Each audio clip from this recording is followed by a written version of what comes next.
Today we will know something about inflammation of the pharyngeal lymphoid tissue. Adenoids. A hypertrophy of nasopharyngeal tonsil sufficient to produce symptoms most commonly between the age of 3 to 7 years. Pathological type simple inflammatory, usually at the time of physiological enlargement. Tuberculosis, which is rare. In both, there may be variation in actual localization of hypertrophy. May be generalized, a firm midline pyramid or lateral massage around the stretching cushions. Atrophy usually occurs between the age of 10 to 20 years. Clinical feature due to enlargement, due to inflammation, or due to both. It is the size of mass relative to the space of nasopharynx is of importance, not its absolute size. Symptoms and signs due to hypertrophy. It may occur nasal obstruction or stretching tube obstruction. Due to nasal obstruction, it may lead to mouth breathing, difficulty in eating, especially in infants, noisy breathing and eating, drooling of saliva, snoring, and toneless voice. Later, true adenoid faces may develop with pinched up nostril and prominent incisors.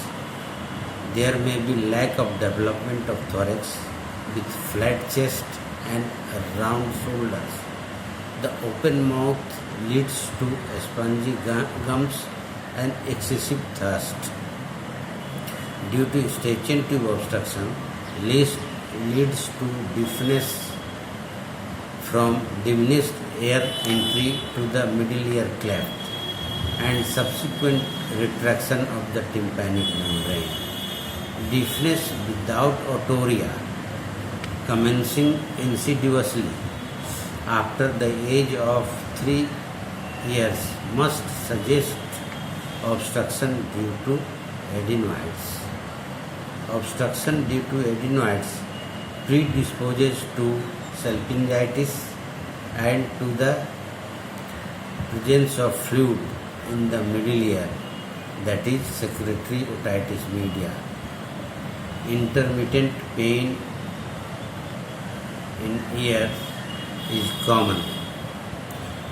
Sign and symptom due to inflammation: nasal discharge, post-nasal drip and cough are commonest. The appearance of egg-white plug of mucus behind the uvula on gagging is almost diagnostic. Otitis media is most serious effect. It may present as a recurrent acute attacks or chronic forms, often non-suppurative. Rhinitis and sinusitis may occur and fail to resolve. Cervical adenitis of upper deep cervical nose. Diagnosis: indirect laryngoscopy, X-ray of lateral soft tissue view of the neck. Differential diagnosis: other causes of nasal obstruction such as vasomotor rhinitis, foreign body, hypertrophy of posterior end of inferior turbinates, deviated nasal septum, collapsed alar nasal, congenital choanal atresia, sinusitis, enterochoanal polyps. Orthodontic abnormality: adenoid may coexist but are not necessarily a causative factor. Thorn-Waltz disease. Treatment conservative when symptoms are not severe. Non-irritant decongestant nasal drops may give relief. Fresh air, sensible diet, breathing and postural exercises are important. Polymerization in for persistent deafness due to eustachian tube obstruction. Surgical adenoidectomy is indicated when symptoms are marked, such as nasal obstruction, recurrent otitis media, deafness, sinusitis, and chronic otorrhea are the chief indications. In secretory otitis media, laryngotomy with insertion of grommet tube should be done together with adenoidectomy. In case of sinusitis, enteral lavage along with adenoidectomy is more effective. The tonsil need not always be removed at the same time, especially under 5 years of age. Irradiation of nasopharynx has been abandoned because of radiation hazards and inconclusive results. Tonsillitis may be acute or chronic. Acute tonsillitis etiology mainly caused by hemolytic streptococcus, but great variety of other organisms may be responsible. In many cases, virus may be primarily involved. It may occur in epidemic forms in schools or camps. Pathological types: acute parenchymatous, where the whole tonsil is injected, causing marked generalized swelling. Surface appears reddened and edematous, with the orifices of the crypts even more injected, but not exudating frank pus. Acute follicular tonsillitis. Crypts are filled with infected fibrin, and mouth of crypts contains pus, leading to characteristic spotted appearance. Occasionally, these follicular exudate collige, giving the appearance of whitish yellow false membrane. These types are not always clearly distinct, but tends to merge. In both types, the cervical lymph nodes are enlarged and tender, especially jugulodigastric lymph nodes. Clinical features: pain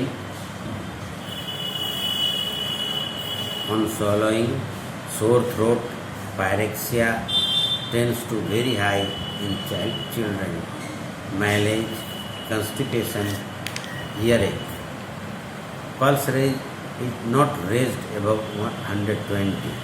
Tongue is furred and breath is furtive. Toxemia with thirst and oliguria. Pyrexia and malaise are often presenting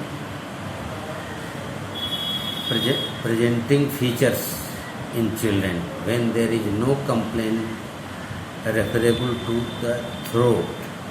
Pneumonia and appendicitis may simulate complication and sequelae. These are uncommon nowadays. The most important are peritonsillar abscess, parapharyngeal abscess, edema of the larynx, acute rheumatism. Often after latent period of 6 weeks, the joints are attacked by antibodies produced against the streptococci. acute nephritis, acute infection of the middle ear cleft, and chronic tonsillitis. Differential diagnosis must be made from any condition causing acute pharyngitis. The most important are scarlet fever, diphtheria, Vincent angina, agranulocytosis, glandular fever. Treatment: bed rest, soft diet, ample fluid intake, analgesic and antibiotics. Chronic tonsillitis.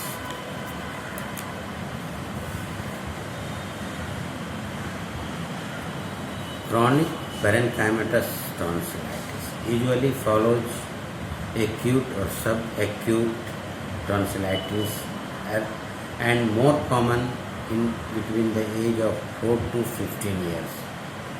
There is chronic inflammatory hypertrophy usually associated with enlargement of tonsil. Clinical features: persistent or recurrent sore throat, persistent cervical rhinitis, marked tonsillar enlargement, injected anterior fascial pillar, irritating cough. Differential diagnosis: mainly physiological enlargement, especially children. Sinusitis must be excluded. Treatment: conservative at first with attention to general health and diet. Fresh air, sunlight are advocated. Tonsillectomy is advisable if symptoms persist. Size is not indication unless breathing and feeding are seriously affected.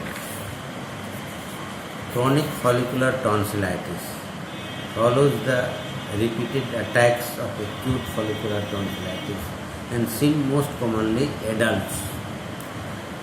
Chronic irritation, repeated sore throat, often with yellowish white in patch in the crypts. Cough is common. Bad taste and halitosis are chief clinical features. Differential diagnosis: mainly from keratosis pharyngis, which is a horny outgrowth which are adherent to the surface, underlying surface. Treatment: conservative at first. Debris can expressed with a spatula. Tonsillectomy is indicated if symptoms persist. Thank you.